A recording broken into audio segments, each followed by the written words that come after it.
We're back, finally making YouTube videos after the busiest wedding season I've ever gone through. It was crazy.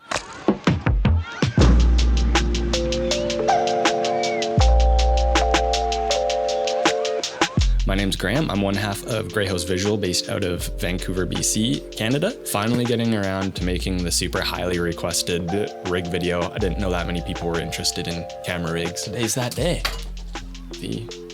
This is our little film daddy right here. This is how we make our videos. And we'll break it down and hopefully give you guys some insight or info for building your rigs. So to start off, main things, the camera body. The camera body we use is the Panasonic S5.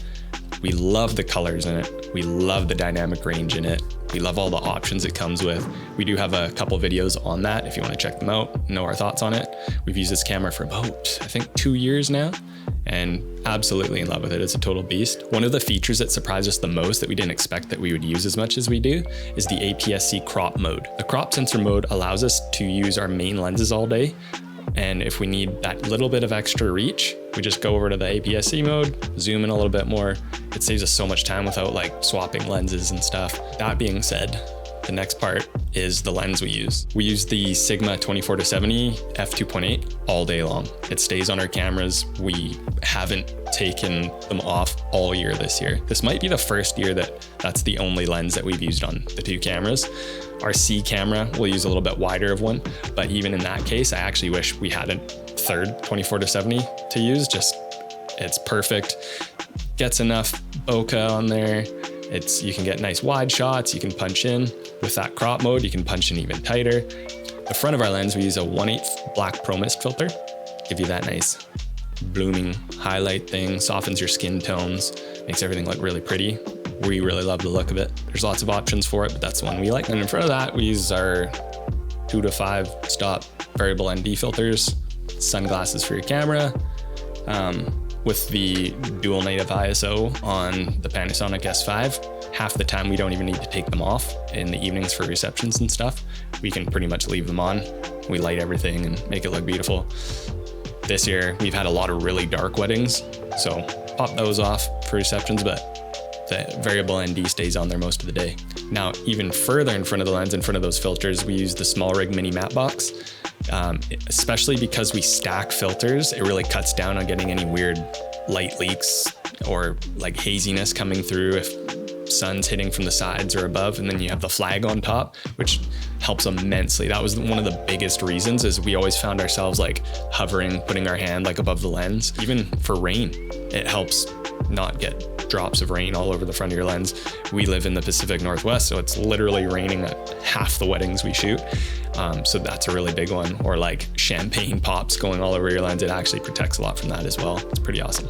And then for our on-camera mic, we use the Rode Video Mic Pro Plus. Haven't ever had any issues with it. We picked up a couple of those a few years ago. Sound quality is really good for what we need on camera. The biggest feature that we love about the Video Mic Pro Plus is that when you turn your camera on, the microphone powers on as well. And when you turn your camera off, the microphone powers off. There is a dedicated on and off switch, but it's just nice to not have to worry about turning your mic on when you turn your camera on and vice versa. Helps the battery last a little bit longer too, which is great. The battery options for it are awesome too. It comes with a rechargeable one where you can just like plug in your USB cable and charge your mic. Or if you're on set and you run out of battery and you don't have a charger handy, it also takes AA's, which is pretty awesome too. So we always have like a stack of AA's in our bag.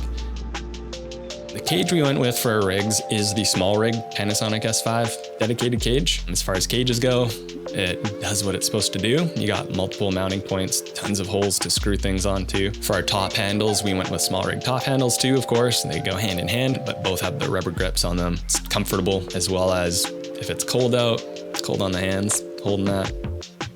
We live in Canada.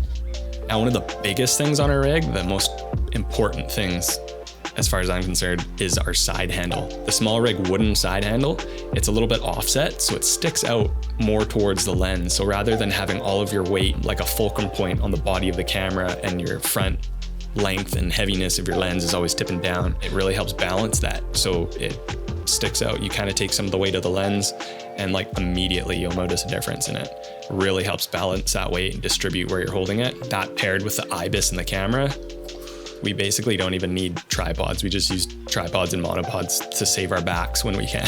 As far as the monitor that I use on my camera, we both have a different one. I'm on the Adamus Ninja 5. My complaint with that is the fan noise on it.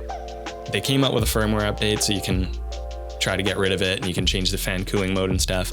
But in all of my footage, I hear a little buzz just because the fan comes out right beside the mic where it's all placed on the cage, and definitely hear this like little humming buzz noise. So moving forward, I think I'll probably end up switching out monitors just because of that. For batteries, for the cameras, we use these Rolex 99 watt hour V-mount batteries. We can get an entire wedding day on one battery easily. Like, we're not obviously camera on for 12 hours straight, but it will last a whole day for the most part. Like, worst case scenario, I'll start another battery, but it's insane how long these things go. For monitors, we use the Sony NPF batteries rather than powering the camera and the monitor from a V-mount. It helps the V-mount last a little bit longer, and I like the weight personally on the monitor, a little bit over the front of the camera, kind of in the middle, and it helps kind of balance it. Just feels good for a personal preference. And then the cable, obviously you need a cable to connect your camera to your V-mount battery. There's only like 2 options when I was looking. It was a while ago, it was like a year or so ago. And I ended up going with the Condor Blue model. Works great. It's a dummy battery, D-tap, plugs in. I've had no issues. My only complaint with that is like the Condor Blue color. Looks pretty cool, but try to go with the neutral tones on everything, like black and brown and like earth tones. So like a bright blue cord is like kind of sticks out like a sore thumb, but it works.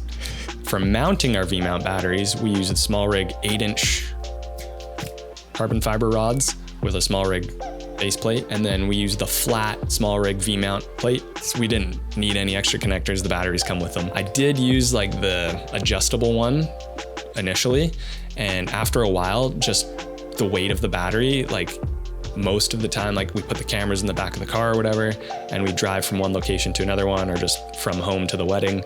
And by the time we got there, the base plate or the plate had sagged down all the way. And after about, I don't know, like maybe 3 months, it just wouldn't hold itself up anymore. So if that's something that you're looking at doing and you don't need the extra mounting points, I would recommend going with just the flat plate.